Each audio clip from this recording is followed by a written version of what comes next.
মিষ্টি,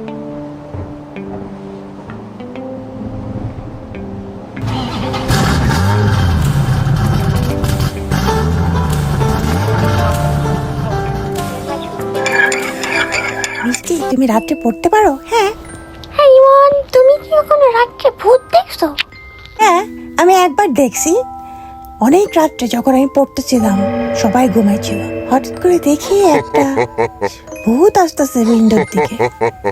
আমি পড়ায় মন দিতে পারছিলাম না, আমি খুব ভয় পাচ্ছিলাম, এত ভয় পাচ্ছিলাম যে আমার জুতাটা নিয়ে ওরে ধইরা একেবারে ধরে চেটা দিছি। এটার কয় জুতা থেরাপি। যা যা যা যা যা, ভাগ ভাগ। এই থেরাপি তুমিও ইউজ করতে পারো। ওকে, তাহলে আজকে রাত্রে আমি থেরাপিটা ইউজ করবো। আরে, এই অঙ্কটা তো আগে আমি দেখিনি। রাত 12টা, 12:30 বাজে। ও মাই গড! তুই কে? কে রে? তুই কে? তার জুতাতে মারি, তোর জুতাতে মারি। দেখতে পাচ্ছিস না? দেখতে পাচ্ছিস না? জায়গা থেকে ভাগ।